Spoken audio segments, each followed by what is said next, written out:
नमस्कार, मैं एस्ट्रोलॉजर शालिनी मल्होत्रा आज आपके लिए छठ पूजा के विषय में कुछ जानकारी लेकर आई हूँ।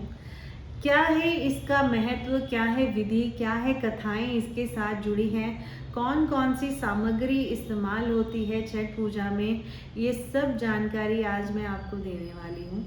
यूँ तो भारतवर्ष को त्योहारों का देश कहा जाता है और साल के शुरू होते ही बहुत सारे त्यौहार मनाए जाते हैं जो कि सिलसिला साल के अंत तक चलता ही रहता है। यहाँ पर भिन्न भिन्न प्रकार के त्यौहार मनाए जाते हैं। अलग अलग जाति के लोग, अलग अलग धर्म के लोग अलग अलग त्यौहार मनाए जाते हैं। उसमें से एक बहुत ही बड़ा त्यौहार है जो कि छठ पूजा है, जो कि बिहार में, झारखंड में और उत्तर प्रदेश की पूर्वी ज़िले में बहुत ही धूमधाम से मनाया जाता है। और इसमें पुरुष और स्त्रियां दोनों ही व्रत करते हैं और सुख समृद्धि के लिए ये व्रत किया जाता है, संतान की प्राप्ति के लिए और अपनी मनोकामनाएं पूर्ण करने के लिए ये त्यौहार मनाया जाता है। छठ पूजा में बहुत सारी ऐसी कथाएं जुड़ी हैं जिसके विषय में हम आज बात करेंगे। छठ पूजा जो है वैसे तो सूर्य देव की पूजा इसमें की जाती है, साथ ही में छठी मैया की भी पूजा की जाती है और इसका विशेष महत्व होता है क्योंकि ये कार्तिक मास में मनाया जाता है। इसका जो त्योहार का जो शुरुआत होती है वो कार्तिक मास की शुक्ल पक्ष की चतुर्थी तिथि से शुरू होकर ये कार्तिक मास की शुक्ल पक्ष की सप्तमी तक ये त्योहार मनाया जाता है।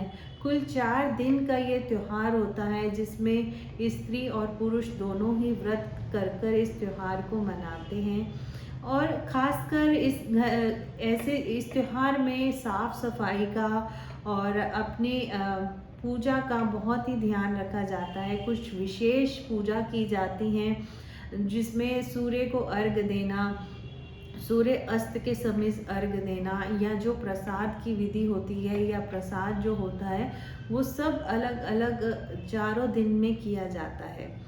तो इस साल जो है वो 8 नवंबर को ये त्यौहार मनाया जाएगा जो कि 11 नवंबर तक चलेगा। 10 नवंबर को छठ पूजा की जाएगी और इसका बहुत ही महत्व है। और ये जो पूजा की जाती है इसके साथ बहुत कथाएं जुड़ी हैं, जिसमें से एक कथा जो महाभारत के काल के समय से जुड़ी हुई है, जिसमें कि कुंती ने ये व्रत किया था अपने पुत्र के लिए, कर्ण के लिए, और सूर्य देव ने उनको आशीर्वाद दिया था और ये तभी से प्रचलन है।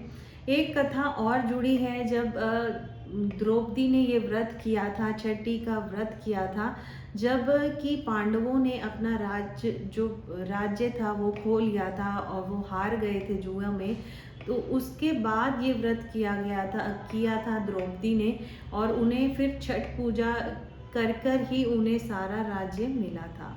ये माना जाता है कि जो भी आपकी मनोकामनाएं होती हैं छठ पूजा कर आप उसे पूर्ण कर सकते हैं। घर में सुख समृद्धि और सुख सुविधाएं हमारे पास हो, हमारी संतान अच्छी निकले, संतान का सुख प्राप्ति हो, इसलिए ये व्रत किया जाता था और अब भी ये प्रचलन में ही है। बहुत सारे लोग ये व्रत करते हैं और इसमें कुछ विशेष जो है रखना पड़ता है, इसमें थोड़ी विशेष सावधानियां बरतनी पड़ती हैं जो कि हमें ज़रूर ध्यान रखना चाहिए। जैसे कि हमें ब्रह्मचारी का पालन करना चाहिए, घर में साफ सफाई का ध्यान रखना चाहिए। हम जो 4 दिन अगर हम व्रत कर रहे हैं तो हमें नए कपड़े पहनने चाहिए। जहाँ हमारा प्रसाद बन रहा है वो नॉर्मल हमारी किचन में ना बनकर वो किसी विशेष स्थान पर साफ सुथरी जगह पर ही वो खाना बनता है, प्रसाद का खाना बनता है। और इसी के साथ जो है हमारे वस्त्र भी बहुत ही साफ सुथरे होने चाहिए। तो ये बहुत सारी चीज़ें इसके साथ जुड़ी हैं। ये सावधानियां जो हैं लोग ऐसा भी पहले मानते थे कि जो व्रती होते हैं वो ज़मीन पर ही सोते हैं और उन्हें बेड पर नहीं सोना चाहिए। इस तरह की काफ़ी चीज़ें इस व्रत के साथ जुड़ी हैं। छठी का व्रत जो है सबसे पहले शुरू होता है नहाए खाए से। इसमें जो ये इस बार जो वो शुरू हो रहा है वो 8 नवंबर को ये नहाए खाए का व्रत किया जाएगा।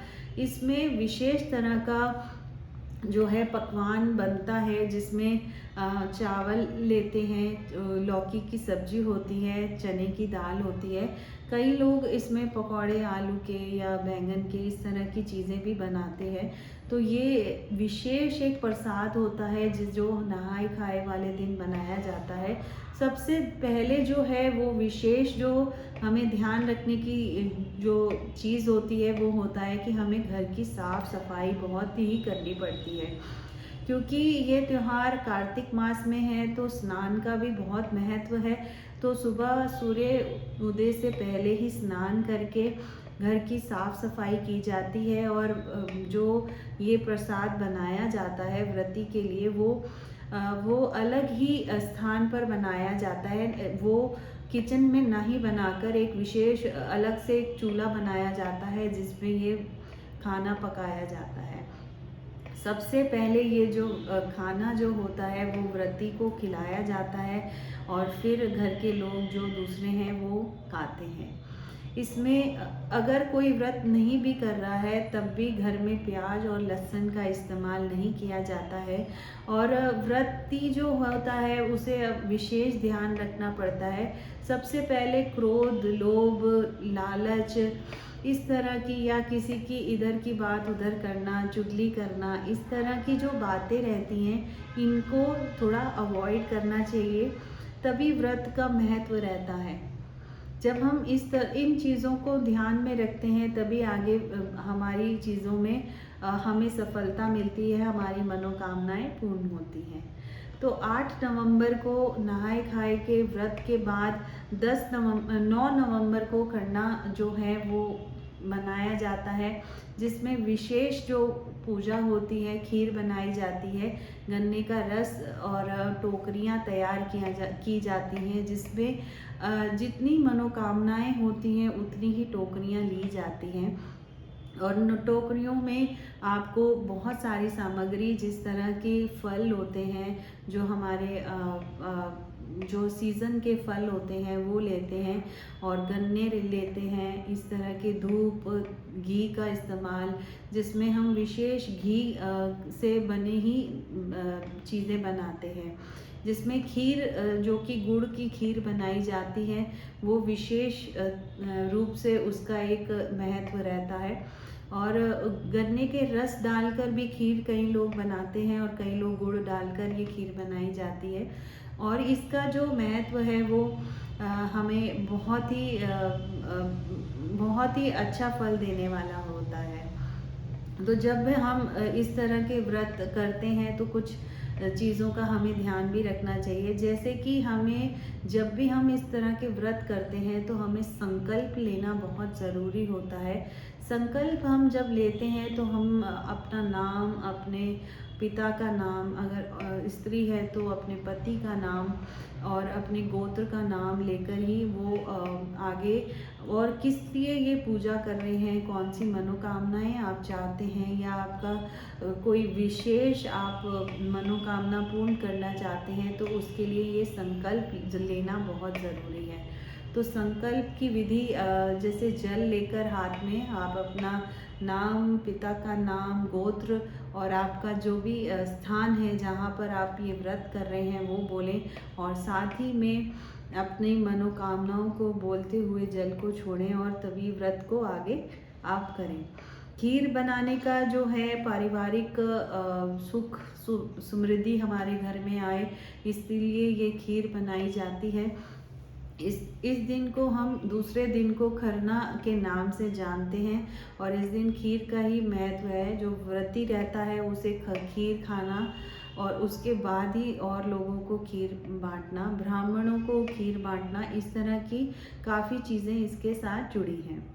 अब जो हमारी छठी का त्यौहार होता है जो कि बुधवार को मनाया जाएगा 10 नवंबर को, इसमें संध्या जो होता है, संध्या के समय हमें अर्घ देना और छठी मैया की पूजा करना, वो उसका बहुत ही महत्व रहता है।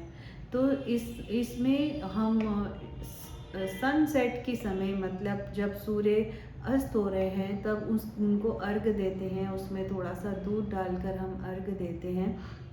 और पैरों के घुटने तक पानी हम होना चाहिए। ये नदी के किनारे ये अर्घ दिया जाता है। 1 घंटा पहले ही वहाँ जाकर हम अपना वहाँ पर तैयारी करते हैं, स्नान करते हैं।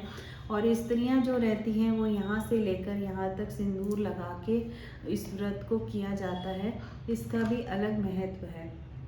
घुटने तक पानी में खड़े होकर ही सूर्य को अर्घ देना, जो सूर्य अस्त हो रहा है, इसका वो बहुत ही महत्व रहता है।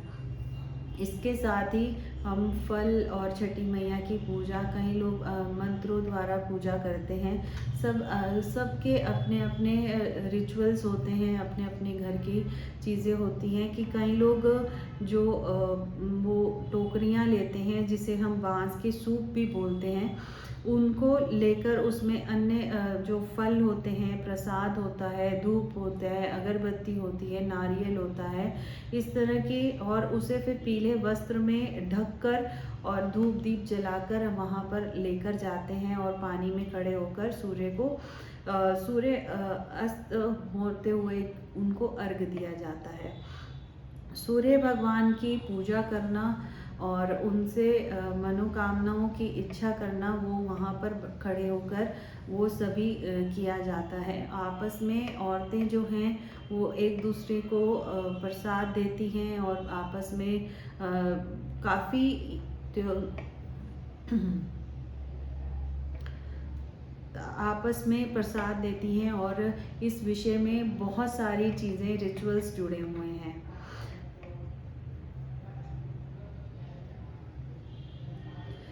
छठ पूजा जो है सबसे पहले पवित्रता का एक त्यौहार है। इसमें साफ सफाई, मन का पवित्र होना बहुत ही आवश्यक है। इसके साथ साथ भक्ति भी ज़रूरी है। कि अगर आप सच्ची में पूजा करते हैं, भगवान को मानते हैं, ट्रस्ट करते हैं, तभी वो पूजा आपकी सफल होती है। तो इस तरह की चीज़ें रहती हैं।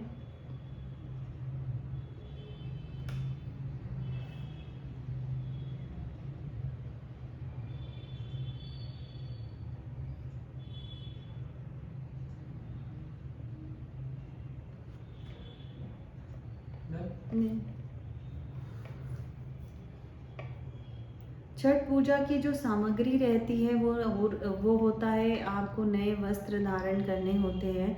साथ ही में 2-3 बड़े जो बांस के सूप होते हैं या टोकरियाँ जिसे कहते हैं, उसका इस्तेमाल इस पूजा में ज़रूर होता है।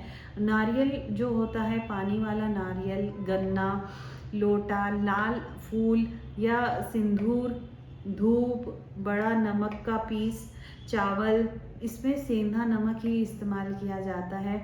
गिलास, अदरक, कच्ची जो हल्दी रहती है, केला, सेब, इस तरह के सभी चीज़ों की सामग्री जो होती है वो यूज़ की जाती है। जिसमें पान, सुपारी, कपूर, कुमकुम और चंदन भी रहता है। ये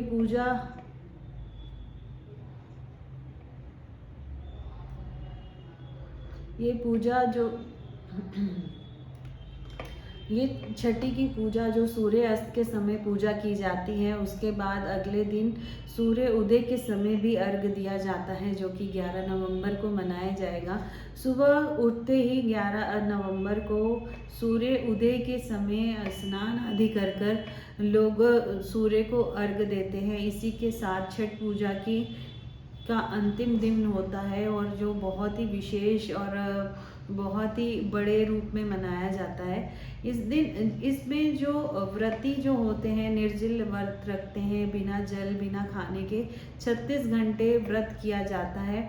इस तरह का जो त्यौहार है ये बहुत ही कठिन है, मगर इसको तभी होता है जब आप अपने दिल से करें। और क्रोध आदि या जो लोभ जैसी चीज़ें रहती हैं, कई बार हम एक दूसरे की बुराइयां करते हैं, तो ये उसका कोई महत्व नहीं रहता।